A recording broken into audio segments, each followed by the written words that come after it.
Hello, good morning. This is another opportunity to go through our trading challenge. I should apologize for not making video for the past 3 weeks. I want to sincerely apologize for that. That is solely because I was very busy with work, and also the challenge, the account was on a drawdown, coupled with the fact that the market wasn't looking too good for me, so to say. But it is important for me to bring this video, most especially because I am free today, and the rest of the week might be a little bit difficult for me to make videos. So let's quickly go through what we've been able to do so far with the account. So this is the account here. If you remember from the last video, we've been able to pass the phase 1 and we're currently on the phase 2. So for the last 3 weeks, we've not been able to pass the phase 2 challenge. Just to show us what we've been doing so far, you can see we're on a drawdown of about 2.15 at the moment, and the profit target is 10,000. What we're looking for is 10,000, but we've been battling with drawdown. We've been going down and up and down and up and down and up, but we've not been able to get back to break even since the first day we traded this account, unfortunately. So this is what we're talking about when it comes to trading. Patience is very important, and you cannot be too sure, you cannot be too certain that, oh yeah, I know what is going to happen, because at the end of the day, you're not a market maker, and you're not God. So all we just need to do is to trade it accordingly, trade it based on the based on what we see in the market, based on some of our biases, and most especially it is important that you make sure that you don't go into error, like making mistake of not keeping to your trading rule. Because what led to this huge drawdown was because we did not keep to trading rule. The first trade I took on this account, I lost about $6,000 that day, and the second day I lost another 6,000, which dropped the account down to about 288 or 287 thereabout. So you can imagine that losing that huge chunk of money affects your psychology. You don't want to you don't want to get into that mess, and even if you do, because this happened, so my prescription is, in case you one way or the other find yourself in a huge loss, you just have to trade it slowly and steadily. Otherwise, you're going to blow the account. If you go by the fact that, oh, I lost 6,000, I'm going to try and make 6,000 back, I'm going to try and make more so that I can get back to break even, you chasing after that will eventually make you to lose the account. So just need to be careful. So let's quickly go through the stats, and we'll go back to talk about our rule. So if you can see here, this is the first day of getting the account, and we enter this drawdown. We lose about 6,000. You can see 6,100 or thereabout. Then went deep down again to about 187,000. Then we slowly and gradually getting back and back till we get to about 196. Then I traded CPI and experienced another massive drawdown. This particular drawdown violates the account, and the reason being that the stop loss was not activated, because of the slippage. So instead of me losing, like in a trade where I was planning to lose like maybe 1,000 something, went on to lose about 4,000 plus, and on the other trade lose another maybe 2,000, 4,000 plus.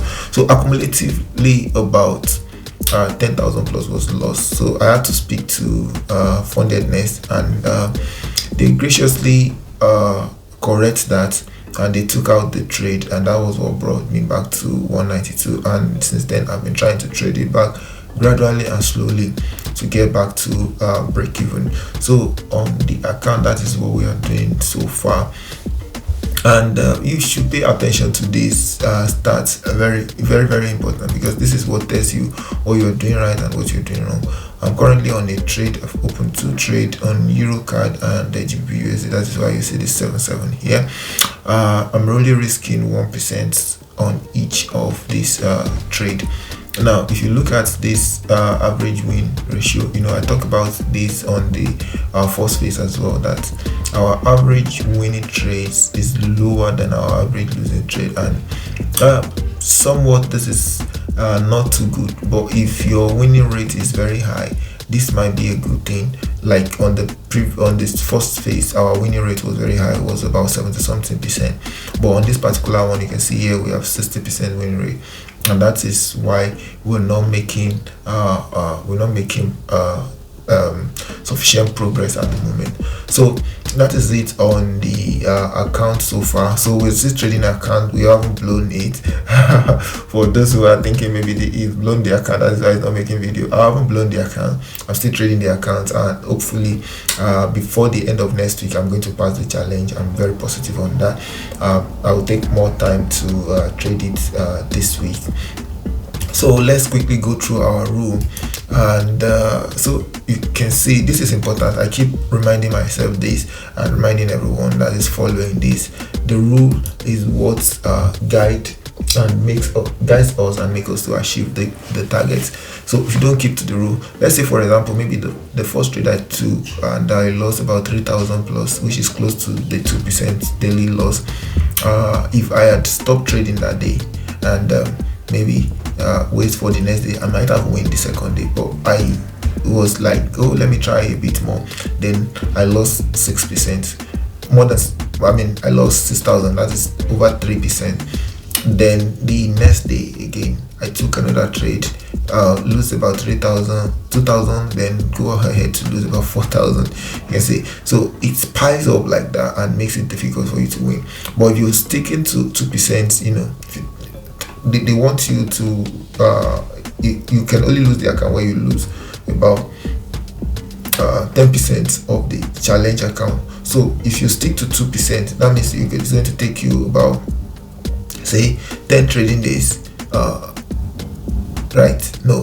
trading days for you to lose the account. And what that means is that if you have a very good what's it called now, trading management rules and trading plan, most of the time you should not lose consecutively for the next 5 days. It's not likely. So that is why it is good to stick to all these rules. So let's go to the trading plan. So like we've done, we purchased an account of 200,000, which we are currently trading. It costs us about 1,299. Then trade and pass the first phase and the second phase of the challenge, which we are still currently battling with the second phase. From the first payout, we're going to buy $1 million funding account. So and trade it the same way. This is the most important rule. Do not raise more than 2% in any given day. Stick to this. Do not raise more than 2%. Once it's more than 2%, just let it go for the day. So our entry confluences includes a retest of the 4-hour moving average with an accumulation on the 15 minutes time frame. So every now and then I keep on showing us this one, because it's a very important rules that we need to stick to. So let's go to, say, GBP card or GBP USD, right? So when the market, so this is my trade this morning on GBP USD.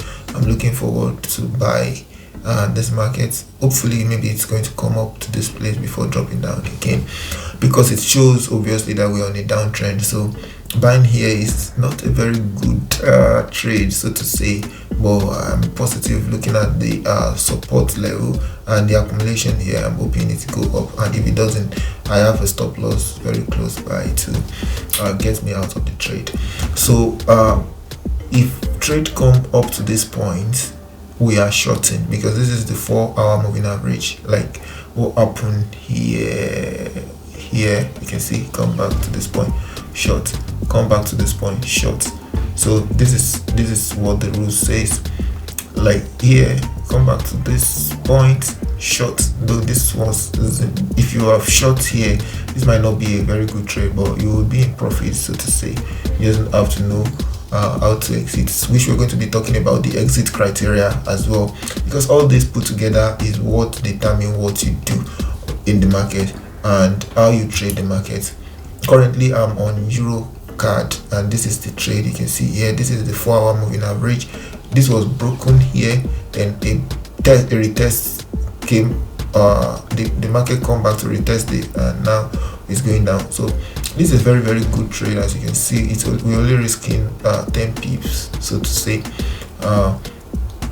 compared to this GBP USD, which we are risking about 23 pips.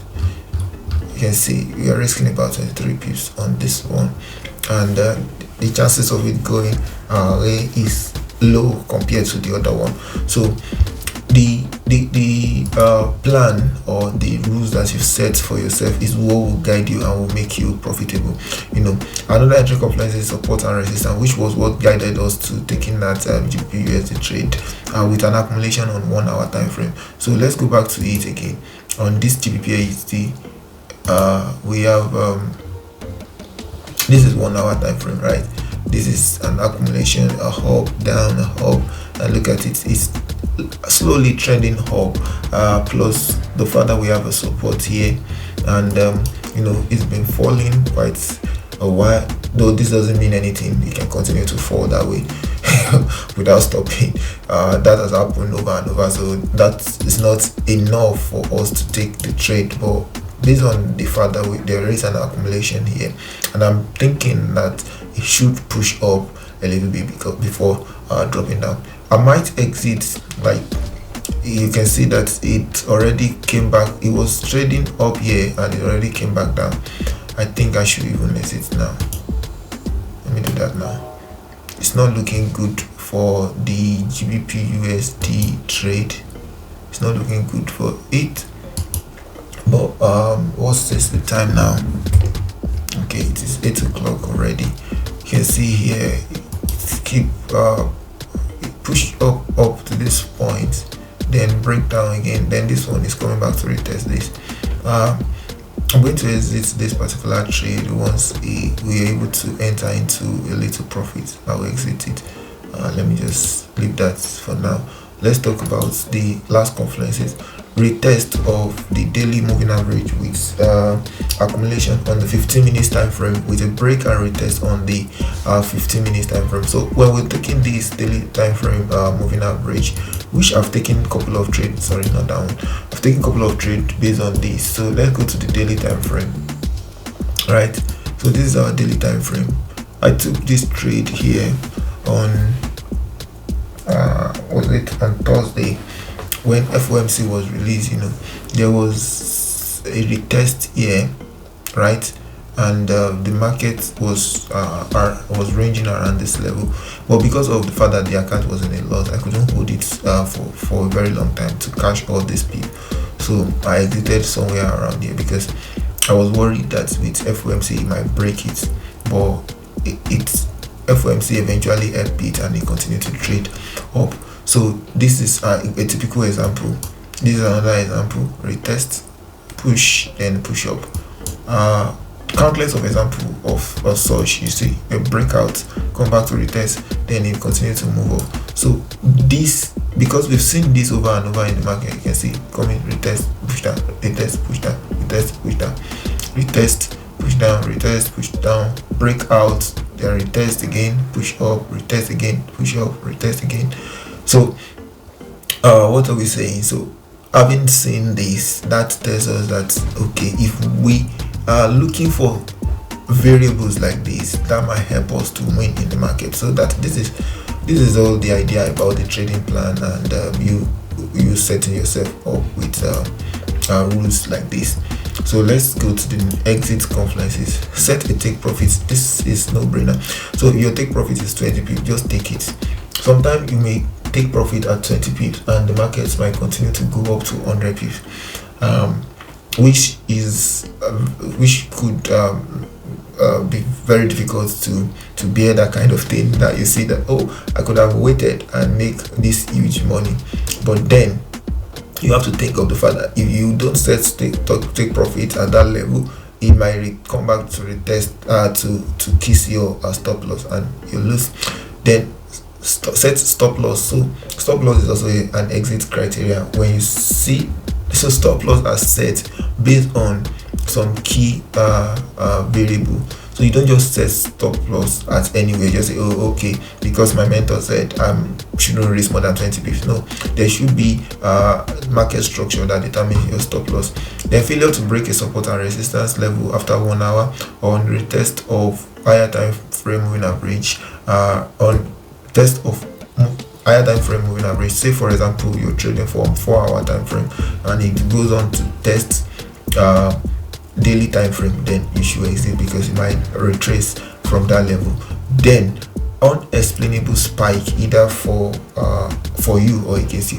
Let's say for example this particular trade I'm in now, I just see that GBP/USD just smacked up, push up to this level. The reasonable thing for me to do based on this rule is to exit immediately, because it might spike this way and smack down and continue to go down all the way down, which may not be a very good thing for my position. So because of that, whenever you see such kind of move in the market, the reasonable thing to do is to exit immediately. So like I promised earlier, that I'm going to exit this trade once it comes back to profit. There's chances that it might go up, or because of the fact that our entry wasn't a very good one, I'm going to exit the trade now at $98. I hope I exit the right one. Yeah, so I've exited GBP/USD and wait to see what's come out of Euro card. Even if it doesn't go well, I'm only risking very little here compared to the GBP/USD. So that is the idea. On explainable spike, just get out of the trade. Then the trading management, if position taking clear trend, price over all moving average, you see you're on a good uptrend or a very reasonable downtrend, you can add to position. Say for example my entry now is 7 standard lots. If it goes in my favor and break a particular market structure, I can add 3.5 to that, and as it continue to go, continue to add to it. They never add to a losing position. Say maybe when GBP/USD came down to, where is it now, let's assume when it came down to this psychological level, I can decide to, let me add another 7, but the rule says do not add to a losing trade. Do not add to a losing trade, no matter what you're saying. Maybe you say, this gives me a good price because I do that a lot before, but it's not a good thing because you can continue to lose more and more of your capital. Then calculate a determined loss percentage, which is very important. Before entering a trade, you have to calculate your loss percentage. Say for example, for me, I'm risking just 1% on the account. You can see here, go on to babypips.com/2/position size calculator, put your account size, the percentage you're risking, maybe 0.5 or 1%, then stop loss that you're using. So for example, on that we're using say 12 or 15, and on the Euro card, so we're saying that we should use 13.3, but the reason why I used 7 was because I was using the same one that I use on GBP/USD. So that is on the trading management. There are other things that you can include in your trading management. It is all about you. It's all about your style of trading and what you believe in. So that is it, guys, on this video. So I hope you enjoyed this video and it is insightful.